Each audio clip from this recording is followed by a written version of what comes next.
सूर्य के पास राधा जी को पहुंचाए कि सूर्य भगवान इनको समझाएंगे बुझाएंगे। सो सूर्य भगवान ने राधा जी को सत्राजीत को सौंप दिए थे, जिन्हें विस्मरण हो गया था कि मैं ही राधा हूं, और ये सत्यभामा के रूप में प्रसिद्ध हुई। राधा जी की एक सखी थी चंद्रावली, जो जामवंती के रूप में जन्म ली, और एक सखी थी ललिता। ललिता एक कालिंदी के रूप में जन्म ली थी। ध्यान दीजिएगा, ये सब गोपियां हैं तो भगवान की अंतरंग लीला में शामिल हैं। भगवान श्री कृष्ण के द्वारा रुक्मिणी के गर्भ से प्रद्युम्न का जन्म हुआ, जो कामदेव के अवतार हैं। प्रद्युम्न जी सम्रासुर का वध किए। सम्रासुर का द्वारिका में सत्राजीत के पास श्यामंतक मणि था, जो सूर्य भगवान ने उनको दिया था। एक दिन भगवान कृष्ण ने कहा कि सत्राजीत, इस मणि को राष्ट्र के कोष में रख दो, राष्ट्रीयकरण करा लो। इतनी कीमती मणि तुम्हें अपने पास नहीं रखना चाहिए, क्योंकि उस मणि से 8 भार सोना नित्य उत्पन्न होता था। सत्राजीत ने कहा, नहीं नहीं कृष्ण, ये मेरा है, इस पे मेरा अधिकार है, तो भला मैं राष्ट्र को क्यों दूं? भगवान ने कहा, चलो भैया, आपकी संपत्ति चाहे जो करो। एक दिन सत्राजीत का भाई प्रसेनजीत उस मणि को पहन करके वन में चला गया, और संयोगवश एक बाघ ने प्रसेनजीत को मार डाला, और उस मणि को लेकर के चला। कुछ दूर आगे गया तो एक रिक्ष है, भालू, उसने बाघ को मार डाला, और बाघ से उस श्यामंतक मणि को लेकर रिक्ष अपनी गुफा में चला गया। अब द्वारिकापुरी में कलंक लगा भगवान कृष्ण को कि इन्होंने ही कुछ गड़बड़ किया है, मणि इन्होंने ही चुराया है, क्योंकि ये पूरे द्वारिका में बात फैल गई थी कि कृष्ण ने मणि के विषय में टोका है सत्राजीत से। कलंक लगा। भगवान अपने ऊपर लगे हुए कलंक के प्रक्षालन के लिए 8-10 ग्वाल बालकों को साथ में लिए वन में चले गए ढूंढने। वो बाघ मरा हुआ दिखाई दिया, उसके पैरों के निशान से जब आगे बढ़े, ध्यान दीजिएगा, तो गुफा मिला, जिस गुफा में एक भालू के पैर के निशान थे।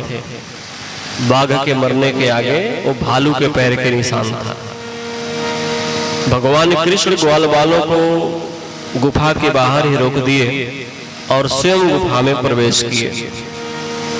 वहां भालू की बेटी थी जिनका नाम था जामवंती। वे श्यामंतक मणि लेकर क्रीड़ा कर रही थी, खेल रही थी। उसी समय ऋक्षराज आए और भगवान कृष्ण से युद्ध आरंभ हो गया। और युद्ध होना स्वाभाविक है भाई, हमारी गुफा में, वो भी भालू की गुफा में, कोई बिना पूछे प्रवेश करे मनुष्य, तो युद्ध होगा ही। 27 दिन तक युद्ध होगा। उस बूढ़े भालू और कृष्ण में 27 दिन तक युद्ध हुआ।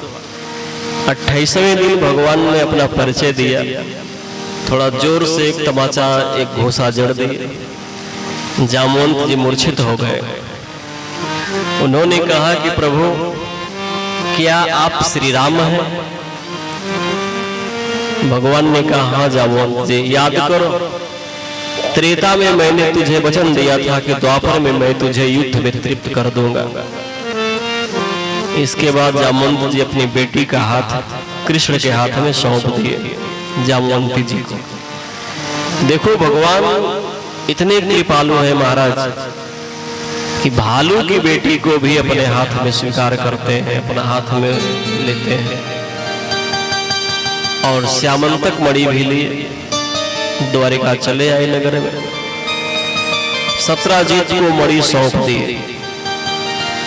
अब सत्राजीत को बहुत ग्लानि हुआ, बहुत ग्लानि हुआ।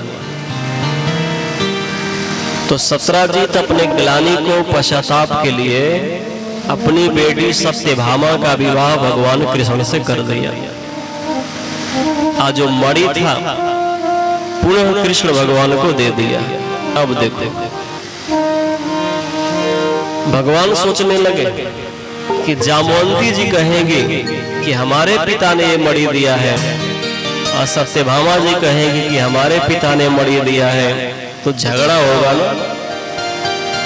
इसलिए हे सत्राजीत इस मणि को तुम ही रखो, तुम ही रखो भैया। तो सत्राजीत ही उस मणि को रख लिया। भाई लोभ देखिए, धन सबको प्यारा है, इतना कीमती मणि सत्राजीत पुनः ले लिया। उसी समय संदेश मिला हस्तिनापुर से कि लाक्षागृह में पांडव जल गए। भगवान श्री कृष्ण और बलराम रथ पे सवार होकर हस्तिनापुर गए। अब इधर द्वारिकापुरी में कुछ गड़बड़ हुआ, बड़ा भारी गड़बड़ हुआ। कृतवर्मा और अक्रूर जी इन लोगों ने कुछ षड्यंत्र रचा, क्योंकि सत्राजीत ने कृतवर्मा को कहा था कि अपनी बेटी का विवाह सत्यभामा का विवाह आप लोग जहां कहेंगे वही करूंगा, लेकिन बाद में कृष्ण से कर दिया। तो कृतवर्मा और अक्रूर जी सतधनवा को उकसाए कि अब तो किसी तरह से मणि छीन लो सत्राजीत से। अब सत्राजीत गया, ध्यान दीजिएगा, सतधनवा गया और सत्राजीत का वध कर दिया, मार डाला और मणि को चुरा लिया। देखो उस मणि के चलते बाघ मारा गया, प्रसेनजित मारे गए, सत्राजीत भी मारा गया। और सुबह यह बात जब फैली द्वारिका में, सत्यभामा जी रथ पर सवार होकर के हस्तिनापुर गई और तुरंत भगवान श्री कृष्ण और बलराम जी के साथ द्वारिका आई। भगवान श्री कृष्ण सतधनवा को बुला करके पूछने लगे, क्यों सतधनवा ऐसा गड़बड़ी तूने क्यों किया? अब सतधनवा डर करके गया कृतवर्मा के पास कि आप मेरी रक्षा करो। कृतवर्मा कहे कि अब मैं भी रक्षा नहीं करूंगा। अक्रूर जी के पास गया, वो भी कहे कि अब मैं भी रक्षा नहीं कर पाऊंगा। अब सतधनवा भागने लगा और भागते भागते जनकपुर की तरफ चला गया। कृष्ण और बलराम भी सतधनवा का पीछा करने लगे और जब ही जनकपुर में पहुंचा उसी समय भगवान कृष्ण ने सतधनवा के सिर को चक्र से काट दिया। बलराम जी रथ पे ही बैठे। कृष्ण जब सतधनवा के पास गए तो मणि नहीं था, क्योंकि वो मणि अक्रूर जी के पास रख करके भागा था।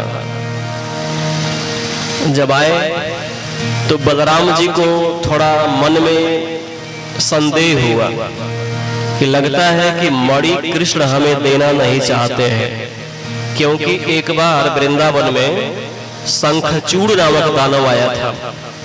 उस शंखचूड़ को भगवान ने वध किया, कृष्ण भगवान, और वो मणि ला करके बलराम जी को दिए थे।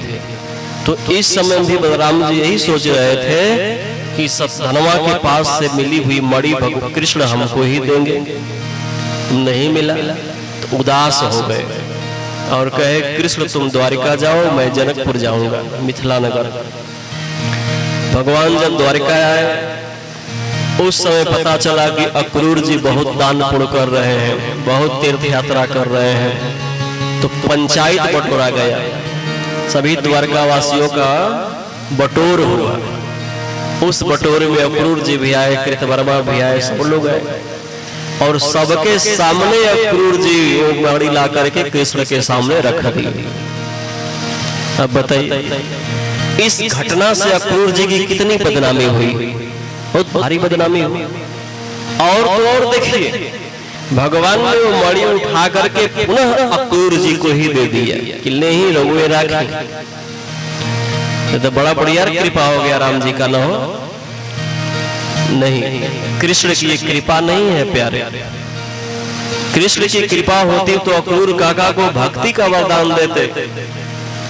वो तुच्छ नश्वर क्षणिक वो मणि उठा करके नहीं देते महाराज। ये तो उसी प्रकार से हो गया ना कि जैसे किसी माँ का पुत्र है, वो दुग्ध पीने के लिए रो रहा है, भूखा है, तड़प रहा है, और वो माँ उसे दूध न पिला करके खिलौना उसको थमा दी और उसी में वो हंसने लगा, खुश हो गया। यही भगवान ने अक्रूर के साथ किया। तो भगवान के विवाहों को आप गिनते रहिएगा, मैं नहीं गिन पाऊंगा। आप स्वस्थचित है ना, बैठे हैं, गिनते रहिएगा। कब या बोलो रुक्मिणी 1, जामवंती 2, सत्यभामा 3। एक दिन भगवान श्री कृष्ण इंद्रप्रस्थ गए। इंद्रप्रस्थ माने दिल्ली, पुरानी दिल्ली। और वहां अर्जुन के साथ यमुना के तट पर भ्रमण करने लगे। विज्ञातार्थोऽपि गोविंदो दग्धाना कर्ण्य पांडवा कुंतीं च कुल्यकर्णे सह रामो कुरुन्। उसी समय अर्जुन ने देखा कि एक तरुणी तपस्या कर रही हैं। अर्जुन उनके पास गए, कहे देवी आप कौन हो? उस कन्या ने कहा कि मैं कालिंदी हूं। अर्जुन पूछे इतना कठोर तप क्यों कर रही हो? कालिंदी ने कहा कि मैं भगवान विष्णु को पति के रूप में प्राप्त करना चाहती हूँ। यह बात जब कृष्ण को पता चला तो कृष्ण भगवान कालिंदी के हाथ को पकड़े, रथ पर बैठाए और सीधे धर्मराज जी के पास चले गए। महाराज धर्मराज जी के सानिध्य में कालिंदी और भगवान कृष्ण का विवाह हुआ। क्यों धर्मराज जी के पास लगे? कालिंदी सूर्य की पुत्री है ना, देवलोक की है, सूर्य लोक की है, इसलिए सूर्य लोक में ही कृष्ण ने विवाह किया कालिंदी से। चलिए भगवान का एक और विवाह हुआ है उज्जैन में। उज्जैन के राजा थे बिंद और अनुबिंद। इनकी बहन थी मित्र वृंदा। बिंद अनुबिंद चाहते थे कि हमारी बहन का विवाह दुर्योधन से हो। स्वयंवर रचा और अपने बहन को कहा था कि दुर्योधन के गले में जयमाल डाल देना। लेकिन उस स्वयंवर में भगवान कृष्ण भी आए थे और कृष्ण के रूप सौंदर्य को देख करके भला कौन ऐसा प्राणी होगा प्यारे जो कृष्ण को देख करके उसका दृष्टि कहीं और जाएगा। मित्र वृंदा ने कृष्ण के गले में जयमाल डाल दिया। इसके बाद भगवान ने विचार किया कि एक विवाह या एक ससुराल कौशलपुर में होना चाहिए, अयोध्या में। उस समय कौशलपुर के राजा थे नग्नजीत। नग्नजीत माने इनका नाम इसलिए पड़ा नग्नजीत, देखो जो नग्न है उनको इन्होंने जीत लिया, जो नंगे हैं उनको जीत लिए थे। यानी जो वेद शास्त्र पुराण को न मानता हो, जो सनातन धर्म को न मानता हो, नग्न है, ऐसे लोगों को जीत करके पराजित करके सनातन धर्म में लगाने के कारण ही कौशल नरेश का नाम न हुआ नग्नजीत, और इनकी बेटी का नाम था नागनजीती अथवा सत्या। कौशल नरेश ने यह प्रतिज्ञा किया था कि 7 बैलों को जो एक साथ नथिया पहनाएगा, 7 बैलों को जो एक साथ नाथेगा, उसी के साथ मैं अपनी बेटी का विवाह करूंगा। सो स्वयंवर में भगवान कृष्ण आए और एक साथ 7 बैलों को नाथ करके सत्या से विवाह किया। ध्यान दीजिएगा, इस विवाह में भगवान कृष्ण को बहुत दहेज मिला। अब उस दहेज का वर्णन यदि हम करेंगे ना तो हो सके अब कई बहुत दिनों तक सोचते रहेंगे कि भला एहू तरह दहेज दिया ला हो। ध्यान दीजिएगा, नवनाग सहस्त्राणी नागात सतगुणान रथान, रथान सतगुणान अश्वान, अश्वान सतगुणान नरान। मतलब 1000 गाय दान दिए दहेज में, 1000 गाय, 1000 गाय, हजारों दासियां, 9000 हाथी दान दिए दहेज, 9 लाख रथ और 9 करोड़ घोड़े, 9 करोड़ घोड़ा दहेज दिए।